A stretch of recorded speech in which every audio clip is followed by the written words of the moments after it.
Hey everybody, I cannot believe 2021 is coming to an end. And to be honest, I'm glad to see it go. But as you, I am sure, and I know, we all have those books we want to try to finish before the end of the year. So today I'm here to share with you my end of 2021 TBR. Let's get started.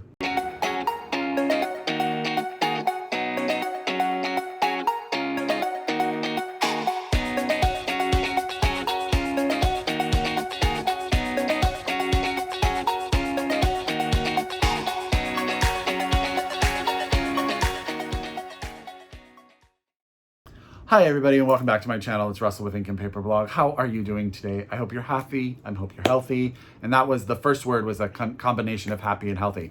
I hope you're happy. I hope you're healthy. I hope you're safe. And of course, I hope you are reading a fantastic book or two. To be honest, I've been trying to film this video for some time now.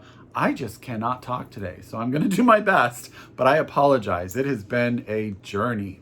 Life has been a bit crazy, as always. I've just said 2021 is a year. I can't believe it's coming to a close, but I am actually very happy to see it end.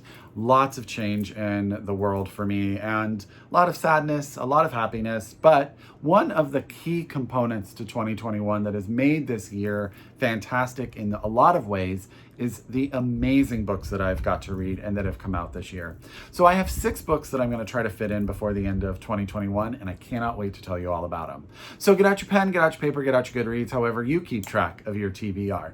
If you are so able, order these books from your local independent bookstore. All of them are out, or one will be out very, very soon.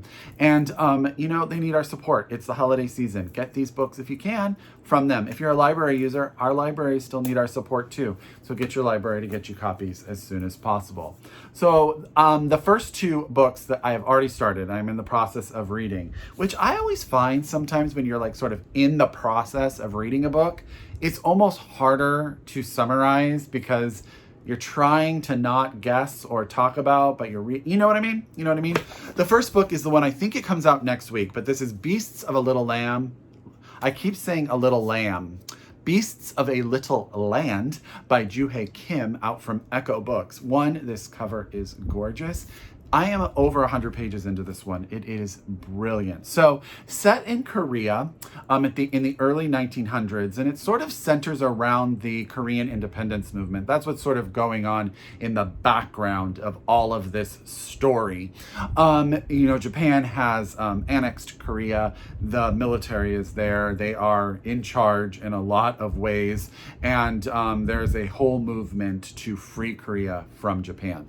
At the heart of this book are our 2 main characters. One is a young girl who at the beginning of the book, her parents bring her to the house of a courtesan.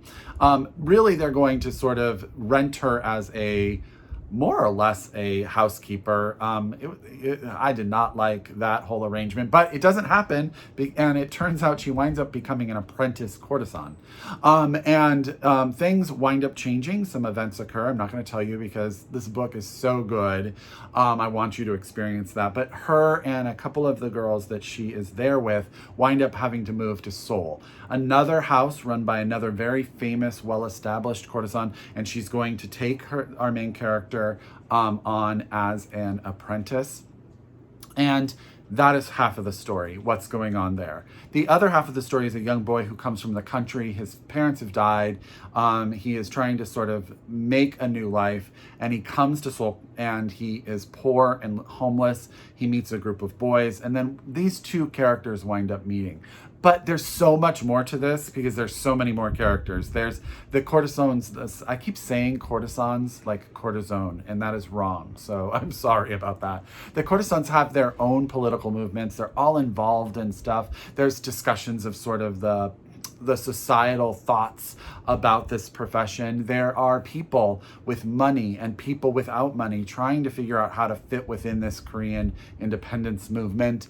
So there's like this political intrigue in the background of this just epic historical fiction, not fantasy, fiction. Juhea Kim is a phenomenal writer. The characters are so real and vivid. I am loving it. I cannot wait to see where it goes. So that's Beasts of a Little Land by Juhea Kim, out now from Ecco Books. I just watched a video with her as a speaker on it. I wanted to try to do my best to pronounce her first name correctly. And yeah, she's amazing. She's really, really amazing. The second book that I'm reading from this pile is a completely different. So here we are in early 1900s Korea. Now we are in a sort of offset science fiction sort of fantasy world with Isolate by L.E. Modesitt. Jr.'s new novel. This is the first, I believe, in a series. And I like that it says at the bottom, politics are a necessary illusion. So it's hard for me to describe this book because I'm about 100 pages in and I have no idea what's going to wind up happening because this is a 100% political intrigue novel. So we're in a world, it's sort of like an older version of the world we know, but there are these empaths that can read people's feelings and emotions. And then there are people called isolates, which no one trusts because they cannot be read. Our main character is a man who is an isolate. His name is Deckard. And he works with an empath as like security for this councilman. And there is a huge scandal going on right now, and all of this political stuff is going on. This book, I was explaining this to my friend the other day. Okay, so far this book is mainly driving from home to different places where political conversations happen. And it seems like that's not a lot. Like you're just like, what is going on here? But the political intrigue is so interesting. You're being driven by what is going on. And as he sets up this entire world of politics, it's so hard for me to explain, but it's really, really good. And I'm driven. It is a slower read because you're learning a lot of people. You're learning a lot of places, politics, history, trying to get an understanding. He has to build that all from scratch. So it's not a book that you can just sort of fly through, but I'm not minding that at all. So this is L.E. Modesitt Jr.'s Isolate, out now from Tor Books. Thank you, Tor, for sending me this beautiful finished copy. Okay. The next book is a slender little novel. It's called White on White. And I am just going to hold this author's name up there because you know that I will butcher that. And I should have tried to find a video. The last name is Savas. The first name is Aysegul, and I'm saying that incorrectly. And she lives in Paris. And this book is about art. And I'm going to have to read it because I tried to figure out how I was going to summarize this. And it's just a little bit too, I don't know, ethereal for me to put into words. I couldn't find the right words. So we have a student that moves into the city to research Gothic nudes, renting an apartment from a painter, Agnes, who lives in another town with her husband. One day, Agnes arrives in the city and settles into the upstairs studio. In their meetings on the stairs, in the studio, at the corner cafe, the kitchen, at dawn, the elegant Agnes tells stories of her youth, her family, her marriage, and her ideas for her art, which is always just about to be created. As the months pass, it becomes clear that Agnes might not have a place to return to. The student is increasingly aware of Agnes's disintegration. Her stories are frenetic, her art scattered and unfinished, white paint on white canvas. What emerges is the menacing sense that every life is always at the edge of disaster, no matter its seeming stability. Alongside an examination of human figures, the student is learning from a cool distance about the narrow divide between happiness and resentment, creativity and madness, contentment and chaos. So, I hope you realize that there was no way I was going to beautifully say all of that, other than I think it sounds fantastic. So this is White on White. This is out from Riverhead Books. Just look at how beautiful that cover is. By Aysegul Savas, and I apologize if I'm saying that first name incorrectly, but I think this book sounds fantastic. Okay, next is a literary superstar whose new book just sounds so amazing, and that is Louise Erdrich's The Sentence, Louise Erdrich. I am having a hard time talking today, everyone. This is out from Harper. I just picked this up when Ryan and I went book shopping the other day. So this book is very different, I feel, than Erdrich's previous novels. But this book takes place in a single year, November 2019 to November 2020, in a small independent bookstore in Minneapolis. It's being haunted by the ghost of one of the most cantankerous people to visit the bookstore. Her name is Flora. She dies on All Saints Day, and she doesn't leave the bookstore. And our main character is Tookie, who has landed this job after being in prison, where when she was in prison, she just voraciously read. And now she's trying to figure out how to rid this bookstore of this ghost. I don't think I need much more than that. I think it sounds fantastic. So this is Louise Erdrich's The Sentence, out from Harper as we speak. Fresh off the Pulitzer last year. So congratulations to her. She doesn't need that from me, but there you go. Okay, 2 more books that I want to try to sneak in before the end of the year. The first one is Tin Camp Road by Airgood. Sorry, I was reading this from the camera and I should have just looked this way.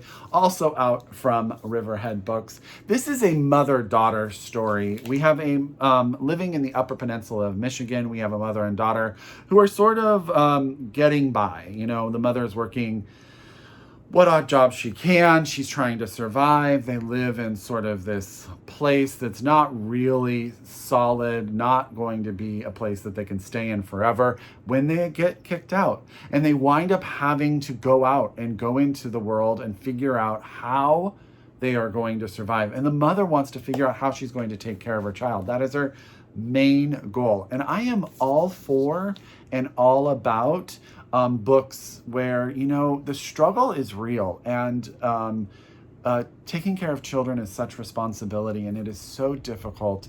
And I like books that just have so much heart. So I'm really excited to read this one.